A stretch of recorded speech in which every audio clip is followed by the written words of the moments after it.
அஸ்ஸலாமு அலைக்கும் வரஹ்மத்துல்லாஹி வபரகாத்துஹு. இன்னல் ஹம்தலில்லாஹ் நஹ்மதுஹு வ நஸ்தஈனுஹு வ நஸ்தக்ஃபிருஹு. மை யஹ்திஹில்லாஹு ஃபலா முலில்ல லஹு வ மை யுலில்லில்லாஹு ஃபலா ஹாதிய லஹு. வ அஷ்ஹது அன் லா இலாஹ இல்லல்லாஹ் வ அஷ்ஹது அன்ன முஹம்மதன் அப்துஹு வ ரசூலுஹு. அல்லாஹும்ம ஸல்லி அலா முஹம்மதின் வ அலா ஆலி முஹம்மதின் கமா ஸல்லைத அலா இப்ராஹீம வ அலா ஆலி இப்ராஹீம இன்னக ஹமீதும் மஜீத். அல்லாஹும்ம பாரிக் அலா முஹம்மதின் வ அலா ஆலி முஹம்மதின் கமா பாரக்த அலா இப்ராஹீம வ அலா ஆலி இப்ராஹீம இன்னக ஹமீதும் மஜீத். قال الله تعالى في القرآن الحكيم والقرآن المجيد أعوذ بالله من الشيطان الرجيم بسم الله الرحمن الرحيم. يا أيها الذين آمنوا اتقوا الله حق تقاته ولا تموتن إلا وأنتم مسلمون. போற்றுகின்ற புகழ் அனைத்தும் இந்த அகில உலகங்களை எல்லாம் படைத்து பராமரிக்கிற வல்லநாயன் ஏக இறைவன் அல்லாஹ் ஒருவன் மீது மட்டுமே உரித்தாகட்டுமாக. அவனுடைய சாந்தியும் சமாதானமும் இந்த அகிலத்துக்கு ஒரு அற்குடையா மன்னலும் பெருமானார் நபிகள் நாயகம் ஸல்லல்லாஹு அலைஹி வஸல்லம் அவர்கள் மீதும் அவர்கள் காட்டித்தந்த வாழ்ந்து வழிகாட்டிய சத்திய இஸ்லாமிய மார்க்கத்தை தமது வாழ்வின் ஒவ்வொரு சொல்லிலும் செயலிலும் இயன்றவரை பின்பற்றி பிற மக்களுக்கும் எடுத்துச் சொன்ன சத்திய சகாபாக்கள், சகாபிய பெண்மணிகள், நல்லதை எடுத்துச் சொன்ன இமாம்கள், குறிப்பாக படைத்த ரஹ்மானுடைய அருளை எதிர்பார்த்தவர்களாக அவன் கடமையாக்கிய ஜும்மா என்ற இந்த வணக்கத்தை நிறைவு செய்ய வேண்டும் என்ற நல்ல நோக்கத்திலே இங்கு வந்திருக்கக்கூடிய நம் அனைவர் மீதும் அந்த ஏக இறைவனின் சாந்தியும் சமாதானமும் என்றென்றும் நின்று நிலவட்டுமாக என்ற பிரார்த்தனையோடு என்னுடைய உரையை ஆரம்பம் செய்கின்றேன். அன்பிற்கினிய அல்லாஹ்வின் நல்லடியார்களே, சகோதர சகோதரிகளே, நாம் வாழக்கூடிய இந்த உலகத்திலே பல்வேறு கொள்கைகளை, கோட்பாடுகளை, மதங்களை, மார்க்கங்களை எல்லாம் பின்பற்றி வாழக்கூடிய மக்களுக்கு மத்தியிலே ஒட்டுமொத்த மனித சமுதாயத்தை படைத்த இறைவன் வழங்கிய வாழ்க்கை திட்டமான இஸ்லாமிய மார்க்கத்தை பின்பற்றக்கூடிய முஸ்லீம்களாக நாம் இருக்கிறோம். நாம் பின்பற்றக்கூடிய இந்த மார்க்கம் என்பது 10ஓடு 11ஆக ஏதோ ஒரு மார்க்கம் அல்ல. ஒரு மனிதனை படைத்த இறைவன் மனிதனுக்கு எதுவெல்லாம் சிறந்தது, எதை மனிதன் செய்ய வேண்டும், எதை செய்தால் மனிதனுக்கு உபயோகமாக இருக்கும், எதை செய்தால் மனிதனுக்கு தீங்கு என்பதை அறிந்த இறைவன் வழங்கிய வாழ்க்கை திட்டம் தான் இஸ்லாமிய மார்க்கம். அப்போ இந்த மனித சமுதாயத்துக்கு தேவையான அனைத்தையுமே சொல்லித்தந்த இந்த இஸ்லாமிய மார்க்கத்தை பின்பற்றக்கூடிய முஸ்லீம்களாக நாம் இருக்கிறோம். இந்த மார்க்கத்தை நமக்கு வழிகாட்ட வந்த அல்லாஹ்வுடைய தூதர் ரசூல் ஸல்லல்லாஹு அலைஹி வஸல்லம் அவர்கள் மிகச் சிறந்த முறையிலே வழிகாட்டி இருக்கிறார்கள். அது அல்லாஹ் தஆலாவும் சொல்லி காமிக்கும் பொழுது லக்கத் கானலக்கும் ஃபீ ரசூலுல்லாஹி உஸ்வத்துன் ஹஸனா, இந்த தூதரிடம் உங்களுக்கு அழகிய முன்மாதிரி இருக்கிறது என்று சொல்லி அல்லாஹ்வுடைய தூதர் ரசூல் ஸல்லல்லாஹு அலைஹி வஸல்லம் அவருடைய வாழ்க்கையை நீங்கள் அறிந்து கொள்ளுங்கள், பின்பற்றுங்கள், அதில் உங்களுக்கு சிறப்பு இருக்கிறது என்று சொல்லி அல்லாஹ் தஆலா சொல்லி காமிக்கின்றார். அப்போ நாம் பின்பற்றக்கூடிய மார்க்கம் என்பது ஒட்டுமொத்த மனித சமுதாயத்துக்கு வழிகாட்டக்கூடிய இஸ்லாமிய மார்க்கம். அப்போ பார்க்கிறோம், நாம் சமீப காலங்களில் நடக்கக்கூடிய நிகழ்வுகளை பார்க்கிறோம்.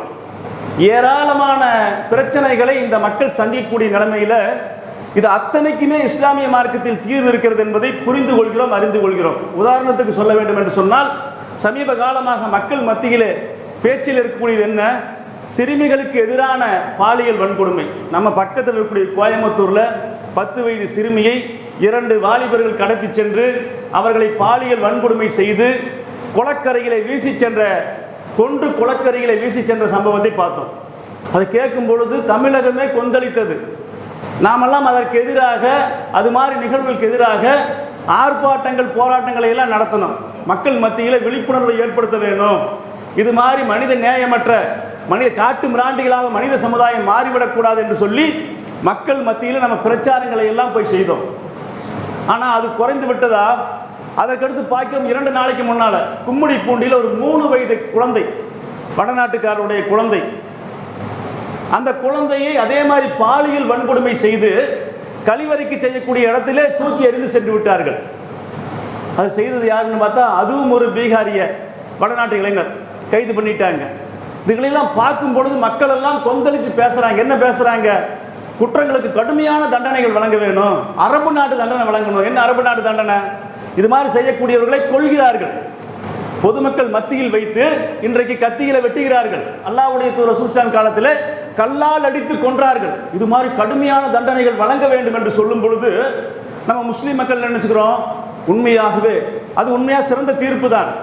தண்டனைகள் கடுமையாகப்பட வேண்டும் தான். நம்ம என்ன நினச்சிக்கிறோம், உண்மையாகவே நல்ல மார்க்கத்தில் இருக்கிறோம், இது மாதிரி தண்டனைகள் தான் கொடுக்க வேணும், நம்ம உயர்ந்த மார்க்கத்தில் இருக்கிறோம் என்று சொல்லி முஸ்லீம்கள் பெருமைப்பட்டு கொள்ளக்கூடிய நிலைமையில் இருக்கிறோம். ஆனால் உண்மையாகவே நம்ம பெருமைப்பட முடியுமா என்று சொன்னால் முடியாது என்று சொல்லக்கூடிய அளவிலே பல்வேறு குற்ற சம்பவங்களில் முஸ்லீம் பெயர் தாங்கிகளும் இருக்கக்கூடியதை பார்க்கிறோம். கடந்த வாரம் திருச்சியில் ஒரு +2 படித்த பெண்மணி, 17 வயது பெண்மணி, 2 ஆண் நண்பர்களோடு திருச்சியில் மெயின் இடம் ஜங்ஷன் ஸ்டாப்னு சொல்லுவாங்க, அங்கே இருக்கக்கூடிய ஒரு லாட்ஜில் வந்து தங்குறாங்க. 17 வயசு பெண்மணி, 12வது படிக்கக்கூடிய பெண்மணி 2 ஆண் நண்பர்களோடு வந்து தங்குறாங்க. அடுத்த நாள் காலையில் அந்த பிள்ளைய மயக்கமாயிடுச்சுன்னு போட்டு ஆஸ்பத்திரிக்கு தூக்கிட்டு 2 பேர் ஓடுறாங்க. போனால் அந்த பெண்மணி இறந்துடுறாங்க. என்ன காரணம் என்று சொன்னால் மிக அதிகமான போதை ஊசியை போட்டதால், போதை ஊசி அந்த பெண்மணிக்கு போட்டதால் அந்த பெண்மணி இறந்து விட்டார்கள் என்று சொல்லி செய்திகள் பேப்பரில் வருது. அந்த பெண்மணியுடைய பேரை பார்த்தோம்னா யாஸ்மின், முஸ்லீம் பேர், பெண்மணி யாஸ்மின். அவரை கூட்டிட்டு போன அந்த ஆண் நண்பர்கள் 2 பேர், ஒருத்தருடைய பெயர் ஷேக் அப்துல்லா, இன்னொருத்தருடைய பெயரை பார்த்தா சதாம் ஹுசேன். முஸ்லீம் சமுதாயம் உலகத்துக்கு வழிகாட்ட வேண்டிய சமுதாயத்தில் என்ன ஒரு சூழ்நிலைன்னு பாருங்க. இப்படி நம்ம பக்கத்தில் பார்க்கிறோம். என்ன காரணம், இந்த ஜென்சி சமுதாயம் என்று சொல்லுவார்கள். 1997க்கு பிறந்தவர்களை ஜென் சமுதாயம், தென் தலைமுறை என்று சொல்லுவார்கள். ஏராளமான வசதி வாய்ப்புகளையும், இணையதளம், தொலைத்தொடர்பு, நிறைய வசதிகள், அதற்கு முன்னால் இருந்தவர்களுக்கு கிடைக்காத எத்தனையோ வசதிகள் கிடைக்கப்பட்ட இந்த மக்கள் பல்வேறு அறிவுகளில் வளர்ச்சி அடைந்திருக்காங்க. ஆனால் அதே சமயம் குற்றங்களையும் தாராளமாக செய்யக்கூடியவர்களாக, எந்த அளவுக்கு என்று சொன்னால் முதல்ல எல்லாம் குற்றங்கள் செய்வதற்கு பயப்படுவார்கள், பாவங்கள் செய்வதற்கு பயப்படுவார்கள். ஆனால் இன்றைக்கு குற்றம் செய்வதை பெருமையாக, அவர்கள் போதையில் ஆடுவதை ரீல்ஸ் எடுத்து போடுவதாக, ஒரு கத்தியை வச்சு பிறந்தநாள் கொண்டாடுவதை ரீல்ஸ் எடுத்து போடக்கூடியவர்களாக, ஒருவனை அடித்து கொள்வதை ரீல்ஸ் எடுத்து போடக்கூடிய அளவிலே, குற்றங்கள் செய்வதை குற்றமென்றே நினைக்காமல் பெருமையாக கருதக்கூடிய அளவிலே தற்குறிகளாக, தடுதரைகளாக மக்கள் வாழக்கூடிய சூழலை பார்க்கிறோமா இல்லையா? இதுக்கு என்ன காரணம்? இஸ்லாமிய மார்க்கம் அனைத்துக்குமே தீர்வு சொல்லி இருக்கும் பொழுது, முஸ்லீம் பெயர் தாங்கிகளும் இது மாதிரி காரியங்களை செய்யும் பொழுது நம்ம பயப்படுகிறோம். குழந்தைகளை பெற்றெடுத்த ஒவ்வொருவரும் பயப்படுகிறோம், வயதானவர்களும் பயப்படுகிறோம். நம்முடைய சமுதாயம் எந்த நிலைமைக்கு செல்லும், மனித சமுதாயங்கள் இப்படி காட்டு மிராண்டிகளாக மாறிக்கொண்டிருக்கிறார்கள் என்று சொல்லி ஒவ்வொருத்தருமே கவலைப்படக்கூடிய சூழ்நிலை இருக்கிறோம். ஆனால் அனைத்துக்குமே அல்லாஹ்வுடைய தூதர் ரசூல் ஸல்லல்லாஹு அலைஹி வஸல்லம் அவர்கள் வழிகாட்டியிருக்கிறாங்க. அதனை அறியாமல், அறிந்ததை செயல்படுத்தாமல் போனதன் விளைவுதான் இது மாதிரியான கொடுமைகளை எல்லாம் நாம் பார்க்க வேண்டிய, கேட்க வேண்டிய சூழ்நிலை இருக்கிறது. அல்லாஹ்வுடைய தூதர் ரசூல் ஸல்லல்லாஹு அலைஹி வஸல்லம் காலம் எப்படியாப்பட்ட காலம் என்று சொன்னால், அவர்கள் நபியாக தேர்வு செய்யப்பட்ட அந்த காலத்தில் வாழ்ந்த மனிதர்களை வரலாற்றில் எழுதும் பொழுது ஜாகிலியாக்கள், காட்டு மிராண்டிகள் என்று அழைத்தார்கள். என்ன காரணம்? அவர்கள் விபச்சாரத்தை பொழுதுபோக்காக செய்தார்கள், கவலைப்படாமல் செய்தார்கள், யார் என்னென்று பார்க்க மாட்டார்கள், விபச்சாரம் செய்தார்கள். குழந்தைகளை உயிரோடு கொன்றார்கள், மண்ணை தோண்டி புதைத்தார்கள். அல்லாஹ்வே திருமறையில் கேட்பான், அவர்களை என்ன காரணத்திற்காக கொண்டீர்கள் என்று சொல்லி. அல்லாஹ் உணவளிப்பவன் இல்லையா என்று சொல்லி. அவங்க வறுமைக்கு பயந்தும் கொன்றார்கள், பெருமைக்கு பயந்தும் கொன்றார்கள். பெண் குழந்தை பெற்றுட்டோம்னா ஊருக்குள்ள கேவலமே என்றெல்லாம் கொன்றார்கள். அப்படி வாழ்ந்த அந்த மக்களை அல்லாஹ்வுடைய தூதர் ரசூல் ஸல்லல்லாஹு அலைஹி வஸல்லம் அவர்கள் எப்படி வார்த்தெடுத்தார்கள்? மனித புனிதர்களாக, அவர்கள் உத்தம சீலர்களாக வளர்த்தெடுத்தார்கள். என்ன காரணம்? அவர்கள் வழிகாட்டினார்கள்.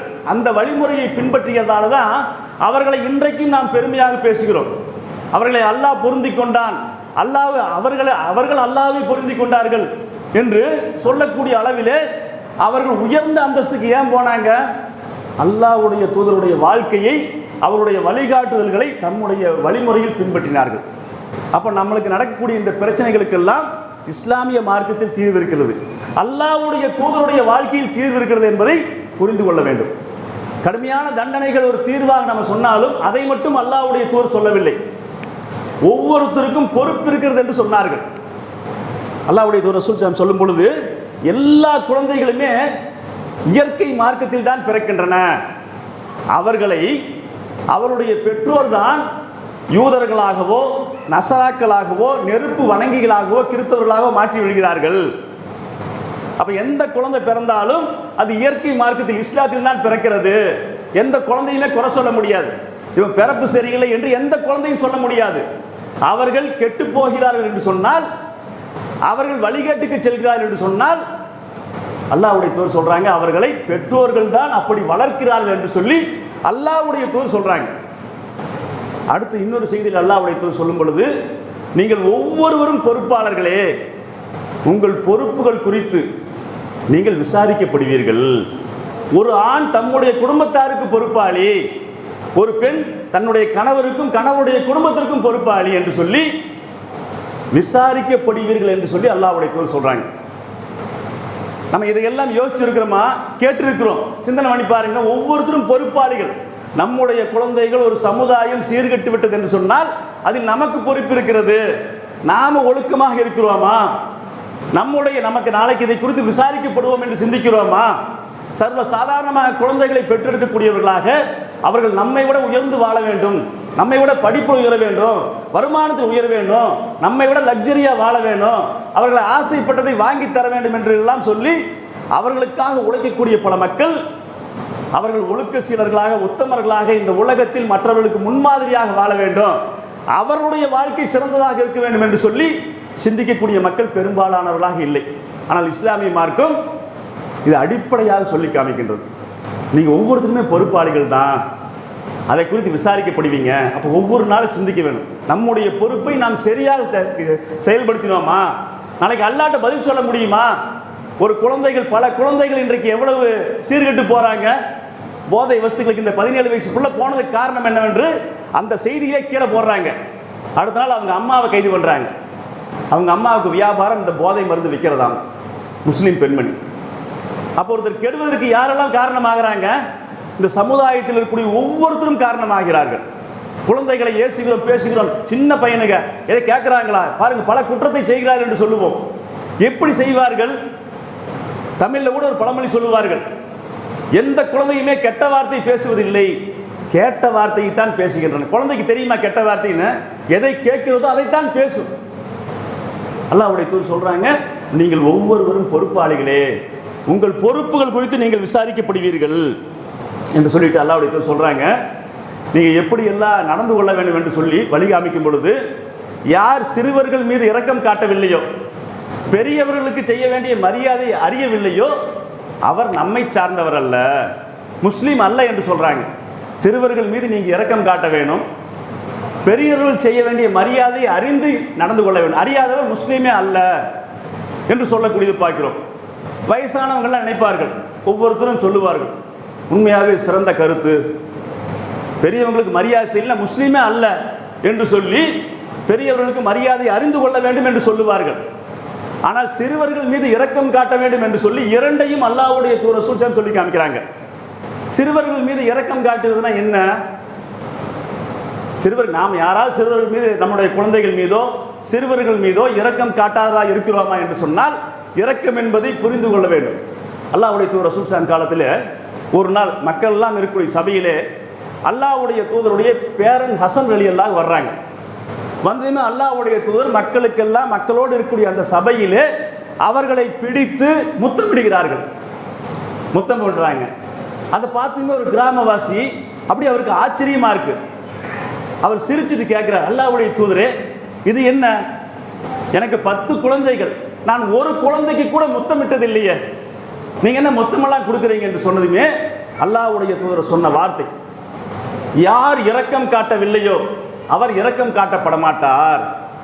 குழந்தைகளுக்கு நீங்க முத்தம் கொடுங்க, அன்பா நடந்துக்குங்க, அன்பு செலுத்துங்க, இதுதான் இரக்கம் என்று சொல்லி காமிக்கிறார்கள்.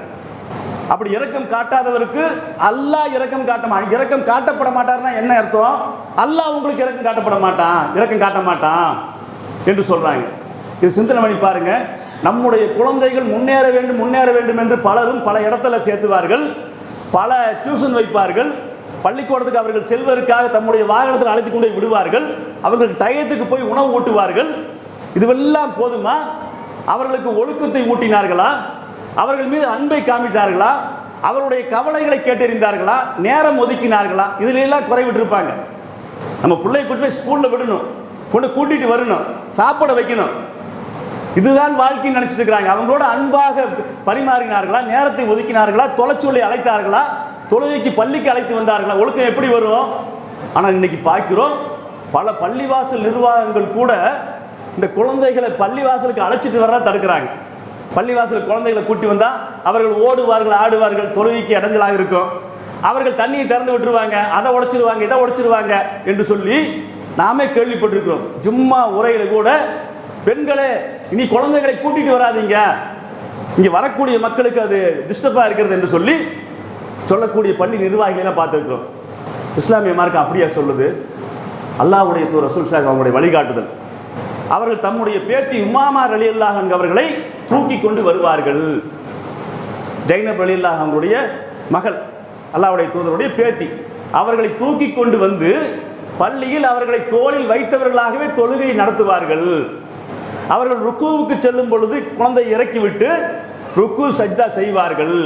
மீண்டும் குழந்தை எடுத்துக்கொண்டு அவர்கள் தொழுகை நடத்துவார்கள் என்று சொல்லி செய்திகளில் பார்க்கிறோம்.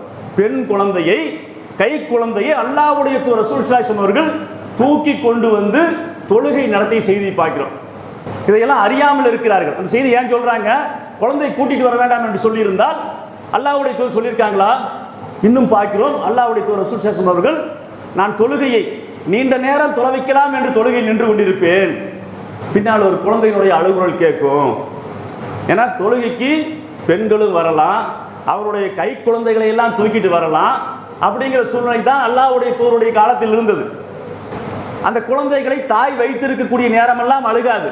பயான் நடக்கும், அரை மணி நேரம் நடக்கும், குழந்தை அழுகாது. நம்ம பார்த்துருக்குமே சும்மாவில். குழந்தை இறக்கி வைத்தவர்கள் தொழுகைக்கு இருப்பார்கள். 1 நிமிடம் 2 நிமிடத்தில் குழந்தை அந்த கதகதப்பை, அந்த தாயினுடைய அரவணைப்பை விட்டதுனால் அழக்கூடிய சூழ்நிலை இருக்கும். அது அல்லாஹ்வுடைய தூதர் சொல்றாங்க, அந்த குழந்தையினுடைய அழுகுரல் கேட்டதால் அந்த தாயினுடைய மனம் வேதனைப்படுமே, மனம் பரிதவிக்குமே என்பதற்காக தொழுகையை நான் சுருக்கி விட்டேன் என்று சொல்லி அல்லாஹ்வுடைய தூதர் சொல்லி காமிக்கிறார்கள்.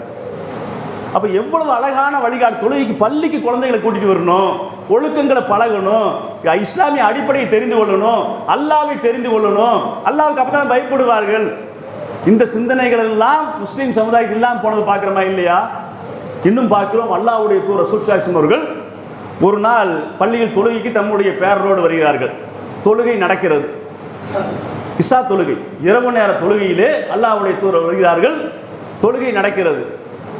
ஒரு சஜிதாவிலிருந்து, நீண்ட நேரம் சஜிதாவிலிருந்து அல்லாஹ்வுடைய தூதர் எந்திரிக்கவில்லை. அந்த செய்தி அறிவிக்கக்கூடிய அந்த சகாபி அறிவிக்கிறார், நான் தலையை உயர்த்தி பார்த்தேன், அல்லாஹ்வுடைய தூதருடைய தோளிலே, முதுகிலே அவருடைய பேரர் ஹசன் ரலியல்லாஹு ஏறி இருந்தார். விளையாடுற மாதிரி, யானை ஏறுற மாதிரி ஏறி விளையாண்டு கொண்டிருந்தார். இதை நான் பார்த்தேன், மீண்டும் தலையை கீழே போட்டுக்கிட்டேன் என்று அந்த செய்தி அறிவிக்கிறார். தொழுகை முடிந்து விடுகிறது. அதுக்கு பின்னால் மக்கள் எல்லாம் இப்படி பார்க்கலையே அல்லவா? அவர்கள் கேட்குற, அல்லாஹ்வுடைய தூதரே, இன்றைக்கு என்ன நடந்தது? ஏதேனும் வஹி வந்ததா அல்லது ஏதேனும் சிறப்பு செய்தியா என்று சொல்லி மக்கள் எல்லாம் கேள்வி கேட்டார்கள். அந்த செய்தியை அறிவிக்கக்கூடிய அந்த சகாபி அறிவிக்கிறார்.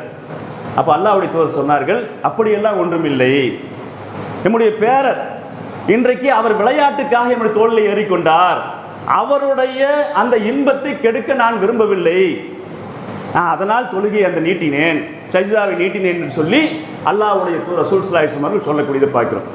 அப்போ பள்ளியோடு தொடர்பை வைத்து ஒழுக்கத்தை சொல்லிக் கொடுக்கக்கூடியவர்களாக அல்லாஹ்வுடைய தூதர் ரசூல் ஸல்லல்லாஹு அலைஹி வஸல்லம் இருந்தார்கள் என்று பார்க்கிறோமா இல்லையா? மிக முக்கியமான செய்தி இதுதான். பல மக்கள், பலருக்கு அந்த பள்ளியோடு தொடர்பு இல்லாமல் போனதுக்கு காரணம், பல மக்கள் இப்படி தான் நினைச்சிட்டு இருக்கிறாங்க. என்ன செய்தி என்பதை அல்லாஹ்வுடைய தூதர் எப்படி வழிகாட்டினார்கள் என்பதையெல்லாம் அறியாமல் இருக்கிறோம். இன்னும் பார்க்க போனால், குழந்தைகளுக்கு ஒழுக்கத்தை சொல்லித் தர வேண்டும் என்று சொல்லி எப்படி சொல்லி தருவாங்க? வீட்டில் கூட ஏதாவது ஒரு பிள்ளை ஏதாவது தவறு செய்து விட்டாலோ, தவறி ஒரு பொருளை உடைத்து விட்டாலோ, வீட்டில் இருக்கக்கூடிய தாய்மார்கள், உங்க அத்தா வரட்டும், உன்னை சொல்றேன், இன்னைக்கு நைட் இருக்கிறது உனக்கு என்று சொல்லி தந்தை ஒரு கொடுமைக்காரராக, ஒரு தண்டிக்கக்கூடியவராக, ஒரு பெரிய அவரை மோசமானவராக சித்தரிக்கக்கூடிய காட்சியை தான் பார்த்திருப்போம். ஆனால் அல்லாஹ்வுடைய தூதர் ரசூல் ஸல்லல்லாஹு அலைஹி வஸல்லம் அவர்கள் எந்த அளவிற்கு மக்களோடு மக்களாக குழந்தைகளுக்கு ஒழுக்கத்தை போதித்தார்கள் என்பதை பார்க்கிறோம். முஆத் ரலியல்லாஹு சொல்லி காமிக்கிறார்கள், அல்லாஹ்வுடைய தூதர் ரசூல் ஸல்லல்லாஹு அலைஹி வஸல்லம் அவர்கள் ஒரு நாள் தொழுகை முடித்த பிறகு என் அருகில் வந்து அமர்ந்தார்கள்.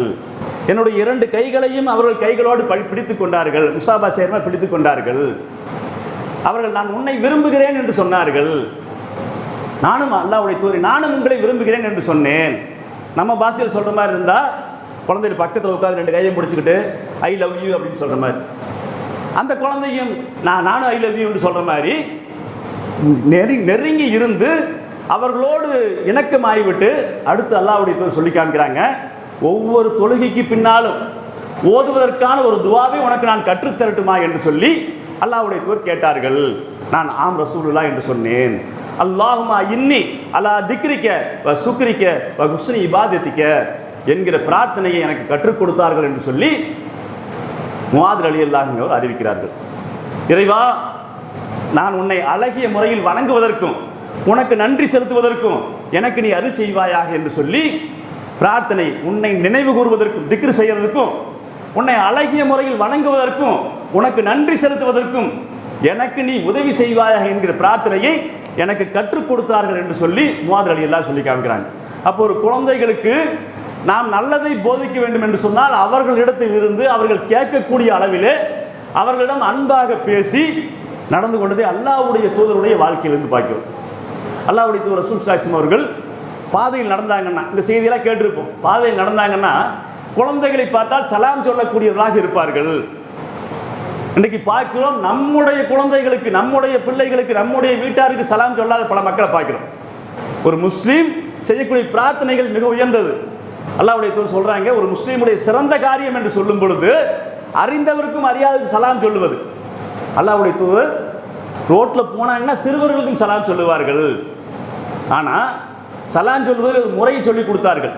வாகனத்தில் செல்பவர் நடந்து செல்பவருக்கு சலாம் சொல்ல வேணும், நடந்து செல்பவர் அமர்ந்திருப்பவருக்கு சலாம் சொல்ல வேணும், சிறுவர்கள் பெரியவர்களுக்கு சலாம் சொல்ல வேண்டும் என்று சொல்லி ஒரு புரோட்டோகாலை இப்படித்தான் சொல்ல வேணும், இதுதான் முறை, இதுதான் வழிமுறை என்று அல்லாஹ்வுடைய தூதர் காமிச்சாலும் அந்த வழிமுறையை மீறி இவர்கள் வயதானவர்களாக இருக்கிறாங்க, நாட்டு தலைவராக இருக்கிறாரு, இருந்தாலும் குழந்தைகளுக்கு சலாம் சொல்லக்கூடியவர்களாக ஒரு அழகான வழிகாட்டுதலை அல்லாஹ்வுடைய தூதர் காமிச்சு கொடுத்தாங்க. நம்ம எப்படி இருக்கிறோம், குழந்தைகள் அன்பாக நடந்துக்கணும்னா அவர்களுக்கு ஒரு துன்பம் என்று சொன்னால், ஒரு நாள் ஒரு சம்பவத்தில் பார்க்குறோம், அனஸ் ரலியல்லாஹு அவருடைய சிறுவர் தம்பி, இவர் ஒரு குழந்தை அழுதுகிட்டே இருக்கு, ரோட்டில் போகிறாங்க. அல்லாஹ்வுடைய தூதர் ரசூல் ஸல்லல்லாஹு அலைஹி வஸல்லம் அவர்கள் அவரை பார்த்ததுமே ரசூல் ஸல்லல்லாஹு அலைஹி வஸல்லம் அவர்கள் விஷயம் தெரிஞ்சுக்கிட்டாங்க. அவங்க ஒரு குருவி வளர்த்திட்டு இருந்தாங்க, அந்த குருவி இறந்து போச்சு, அதனால் அந்த குழந்தை அழுதுட்டு இருக்கு அப்படின்னு தெரிஞ்சதுமே அந்த குழந்தையினுடைய அருகில் போய் சலாம் சொல்லி அல்லாஹ்வுடைய தூதர் சொல்கிறாங்க, யா அபா உமைர் மா ஃபாலன் நுகை, யா அபா உமைரே, உன்னுடைய குருவிக்கு என்னாச்சு? அதில் எப்படி அவருடைய பேரை சொல்லாமல் அவர்களுக்கு இந்த செல்ல பேரை கூப்பிடுறாங்க, பட்ட பேர் சொல்லி யாரையும் அழைக்கக்கூடாது, ஆனால் செல்ல பேரை, என்ன தங்க ஆச்சு, என்ன தம்பி ஆச்சு என்று சொல்லி குழந்தைகள் நம்ம அன்பா செல்ல பேரில் கூப்பிடணும். அப்படி போய் குழந்தையை பார்த்து என்ன தங்க ஆச்சு, உன்னுடைய குருவிக்கு என்ன ஆச்சு என்று சொல்லி ஒரு குழந்தையிடம் போய் அல்லாஹ்வுடைய தூதர் ரசூல் ஸல்லல்லாஹு அலைஹி வஸல்லம் அவர்கள் அவருடைய நிலைமையில, அவங்க கேட்கிற நிலைமையில், அவர்களுக்கு ஆறுதல் சொல்லக்கூடிய நிலைமையில அல்லாஹ்வுடைய தூதர் நடந்து கொண்டார்கள் என்று பார்க்கிறோம். இதெல்லாம் எதற்காக இந்த செய்திகளாம்? இதையெல்லாம் நாம் அறிந்து கொண்டு நம்முடைய குழந்தைகள், நம்முடைய வீதியில் இருக்கக்கூடிய குழந்தைகள், நம்முடைய உறவினர் குழந்தைகள், இப்படி நம்ம குழந்தைகளுக்கு இந்த அன்பை வளர்த்தினால், நல்ல ஒழுக்கத்தை நம்ம போதித்தால் அதை கேட்கக்கூடிய மக்களாக இருப்பாங்க. எத்தனையோ தாய் தந்தை சொல்லக்கூடியதை கேட்காத தருதலைகள் உருவாக காரணம் என்ன? இவர்கள் குழந்தைகள் கேட்கிற மாதிரி சொல்லவில்லை என்பதை அல்லாஹ்வுடைய தூதருடைய வாழ்க்கையிலிருந்து பார்க்கிறோம். அப்போ அல்லாஹ்வுடைய தூதரோட வாழ்க்கையோடு நம்முடைய வாழ்க்கையை நம்ம பிணைக்கக்கூடியவர்களாக, அதை செயல்படுத்தக்கூடியவர்களாக இருக்க வேண்டும். அப்படி இருந்தால்தான் உண்மையான இஸ்லாமிய அடிப்படையில் வாழ முடியும். இன்னும் பார்க்கிறோம், நம்ம குழந்தைகள் எல்லாம் எதுக்கு குழந்தைகளை கண்டிக்க வேணும், எதுக்கு குழந்தைகளுக்கு செல்லம் கொடுக்க வேண்டும் என்று தெரியாதவர்களாக குழந்தைக்கு செல்லம் கொடுக்கலாம், செல்போனை வாங்கி கொடுக்கக்கூடிய மக்களை பார்த்துருப்போம். எதுக்கு கண்டிக்க வேணுமோ அதை கண்டிக்க மாட்டார்கள், இதையெல்லாம் இருப்பாங்க. அல்லாஹ்வுடைய தூதர் ரசூல் ஸல்லல்லாஹு அலைஹி வஸல்லம் பார்க்கிறோம், ஒரு நாள் அவருடைய பேரர் பள்ளியில் இருக்கக்கூடிய ஒரு தர்ம பொருள் பேரிச்சையை எடுத்து சாப்பிட்டதை அல்லாஹ்வுடைய தூதர் பார்க்கிறார்கள். வேகமாக வருகிறார்கள், வந்து பேரரை பார்த்து கக் கக்கு என்று சொல்லி அவருடைய வாயில் இருந்த பேரிச்சம்பழத்தை எடுத்துட்டு அல்லாஹ்வுடைய தூதர் சொல்றாங்க, இது தர்ம பொருள், உனக்கு தெரியாதா? தர்ம பொருள் நமக்கு ஹராம் என்று உனக்கு தெரியாதா என்று சொல்லி அவர்களுக்கு அறிவுரை வழங்கினார்கள்.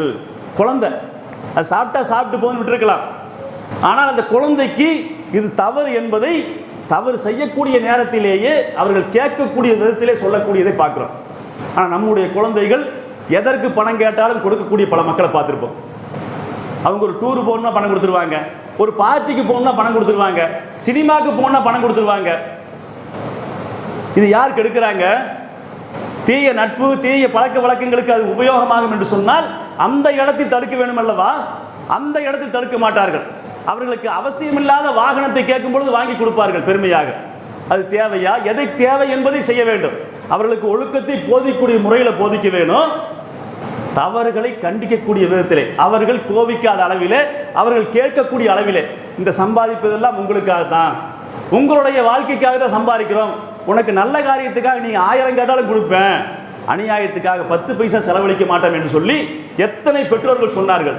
கொடுக்கிறத கொடுத்து, வாங்கி தேவையில்லாத வாங்கி கொடுத்து, தேவையில்லாத அன்பை போதிக்கிறோம் என்று, செல்லம் போதிக்கிறோம் என்று சொல்லி அவர்களை வழிகேட்டில் கொண்டு போய் தள்ளிவிட்டு, ஒரு காலத்தில் இவர்களால் நமக்கு கொடுமையை இவர்கள் எப்படி வாழ்வார்களோ, பிள்ளையை பள்ளிக்கூடத்துக்கு அனுப்பிச்சிருக்க என்ன ஆவானோ என்று சொல்லி கவலைப்படக்கூடிய பல மக்களை பார்க்கிறோமா இல்லையா? அப்போ அல்லாஹ்வுடைய ரசூல் ஸல்லல்லாஹு வாழ்க்கையிலே, வழிகாட்டுதல்களிலே ஒவ்வொருத்தரும் எப்படி நடந்து கொள்ள வேண்டும் என்று சொல்லி மிக அழகிய வழிகாட்டு நமக்கு இருக்கும் பொழுது, அந்த வழிகாட்டுதல்களை அறிந்து அதை நம்முடைய குழந்தைகளுக்கு நம்முடைய வாழ்க்கையிலே செயல்படுத்தக்கூடியவர்களாக இருக்க வேண்டும். அல்லாஹ் தஆலா திருமறையில் சொல்லி காமிக்கின்றான். லுக்மான் என்கிற அத்தியாயத்திலே அல்லாஹ் தஆலா சொல்லி காமிக்கும் பொழுது, லுக்மான் என்கிற நல்ல மனிதர் தம்முடைய பிள்ளைக்கு செய்த அறிவுரையை சொல்லி காமிக்கின்றான். யா புனைய, என் அருமை மகனே, லா துஸ்ரிகி பில்லாஹ், அல்லாஹ்வுக்கு இணை வைக்காதே என்று சொல்லி அவர் பல நல்ல செய்திகளை சொல்லுவார்கள். அதில் குறிப்பான ஒரு செய்தி குழந்தைகளுக்காக அவர் சொன்னதுதான். அதை அல்லாஹ் தஆலா நாம் ஒவ்வொருவரும் படித்து நடைமுறைப்படுத்த வேண்டும் என்று சொல்லி அதை வைத்திருக்கிறார். திருக்குர்ஆன் எடுத்து படித்து பாருங்கள். யா புனைய, என் அருமை மகனே, இந்த ஒரு கடுகு விதை அளவுள்ள ஒரு பொருள் பாறைக்கு அடியிலோ வானங்களிலோ பூமியில் எங்கிருந்தாலும் அல்லாஹ் அறிவான், அதை கொண்டு வருவான். அல்லாஹ் நுட்பமானவன், அனைத்தையும் அறிந்தவன், செவியேற்பவன் என்று சொல்லி லுக்மான் அலைஹிஸ்ஸலாம் அவர்கள் தன்னுடைய பிள்ளைக்கு சொன்ன அறிவுரையை அல்லாஹ் தஆலா சொல்லி காமிக்கின்றான். அப்போ அல்லாஹ்னா யார் என்று சொல்லி காமிக்க வேண்டும். அல்லாஹ்க்கு தெரியும், எனக்கு தெரியாமல் நீ தவறு செஞ்சிடலாம், உங்க அம்மாவுக்கு தெரியாமல் செஞ்சிடலாம், அல்லாஹ்க்கு தெரியாமல் செய்ய முடியாது. கடுகு விதையளவு உள்ள பொருளாக இருந்தாலும், அது எங்கிருந்தாலும், பாறைக்கு அடியில் இருந்தாலும், வானங்களில் இருந்தாலும், பூமியில் எங்கிருந்தாலும் அல்லாஹ் அறிந்தவன் என்று சொல்லி அந்த பிள்ளைகளுக்கு அறிவுரை சொல்லி இருக்கிறோமா? அல்லாஹ் அப்படியாப்பட்டவன், அனைத்தையும் தெரிஞ்சவன் என்று சொன்னால் அவர்கள் யாருக்கும் தெரியாமல் தவறு செய்ய முடியுமா? நமக்கும் அது அறிவுரை தான். நாம் அந்த சொல்லக்கூடிய நம்மளுக்கும் நாம் தவறுகளை செய்தோம் என்று சொன்னால் அல்லாஹ் நம்மை கண்காணிக்கிறான் என்கிற இறையச்சம் நமக்கு இருந்தால், இறை அச்சவாதிகளாக நாம் வாழ்ந்தால், நல்ல ஒழுக்க சீலர்களாக உத்தமர்களாக நாமும் வாழ முடியும், நம்முடைய பிள்ளைகளையும் பார்த்து எடுக்க முடியும். இப்போ நடந்துட்டு இருக்கக்கூடிய இந்த பிரச்சனைகளுக்கெல்லாம் தீர்வு என்பது வெறும் தண்டனைகள் மட்டுமல்ல, ஒவ்வொருத்தரும் தனி மனித ஒழுக்கங்களோடு உண்மையாகவே இறை அச்சவாதிகளாக, இறைவனுக்கு பயந்தவர்களாக, ஒழுக்க சீலர்களாக நாம் வாழ முடியும். அப்படியாப்பட்ட வாழ்க்கையை அல்லாஹ்வுடைய ரசூல் ஸல்லல்லாஹு அலைஹி வஸல்லம் அவர்களுடைய வாழ்க்கை முறையிலிருந்து நாம் கற்றுக்கொள்கிறோம். அதனை நாம் அறிந்து நம்முடைய வாழ்க்கையை நடைமுறைப்படுத்தி இறை அச்சவாதிகளாக நாம் வாழ்ந்து நம்முடைய பிள்ளைகளையும் நல்லொழுக்கம் உள்ளவர்களாக, இறை அச்சவாதிகளாக வார்த்தெடுப்போம் என்று சொல்லி என்னுடைய இந்த உரையை நிறைவு செய்து கொள்கிறேன். வாஹிர் தாவானா அல்ஹம்துலில்லாஹி ரப்பில் ஆலமீன்.